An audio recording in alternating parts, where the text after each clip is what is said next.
বাংলাদেশ খেলাফত মজলিসের পক্ষ থেকে ঢাকা ৮ মতিঝিল পল্টন শাহবাগ রমনা শাহজাহানপুরের অংশ আজকে আমরা শাপলা চত্বর থেকে আমাদের ইতিহাসের একটা অংশ হলো যে শাপলা চত্বর। এই শাপলা চত্বরের ইতিহাসের রক্তের সূচনা দিয়েই ২৪-এর গণ অভ্যুত্থান সংগঠিত হয়েছে। আমরা মনে করি এই শাপলা দিয়ে ইনশাল্লাহ আগামী বাংলাদেশে ইসলামী রাষ্ট্র ব্যবস্থা এবং খেলাফত রাষ্ট্র কায়েম হবে ইনশাল্লাহ। সেজন্য আমরা শাপলা চত্বর থেকে আজকে আমাদের প্রচারণা শুরু করেছি। বাংলাদেশ খেলাফতে মজলিস মনোনীত ঢাকা ৮ আসনের সংসদ সদস্য পদপ্রার্থী মৌলানা মোহাম্মদ ফয়সালের গণসংযোগ চলছে। সেই গণসংযোগের চিত্র আমি দেখানোর চেষ্টা করছি।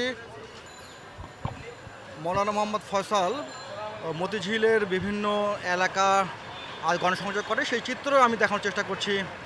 খেলাফত মজলিসের ঢাকা ৮ আসনের মনোনীত সংসদ সদস্য পদপ্রার্থী মৌলানা মোহাম্মদ ফয়সালের গণসংযোগের চিত্র আমি দেখানোর চেষ্টা করছি। আপনাদের হাতে রয়েছে আমি আব্দুল্লাহ ইবনে খালিদ। তাদের দলীয় প্রতীক রিক্সা, সেই রিক্সা প্রতীকের প্রচারপত্র বিলি করছে।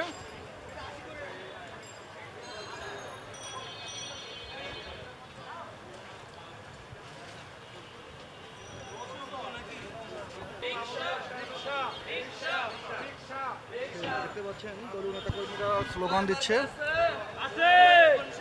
রিক্সা রিক্সা রিক্সা রিক্সা রিক্সা মামুনুল হকের রিক্সা খেলাফতের রিক্সা মামুনুল হকের রিক্সা খেলাফতের রিক্সা কোনসা মার্কা রিক্সা খেলাফতের রিক্সা জনসাধারণের রিক্সা শ্রমিকদের রিক্সা রিক্সাওয়ালাদের রিক্সা।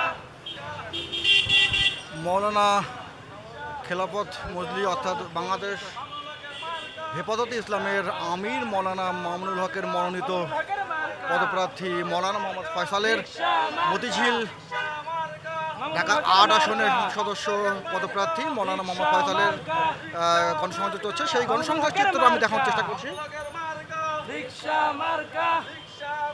খেলাফত মজলিসের নির্বাচনী প্রচারণা চলছে।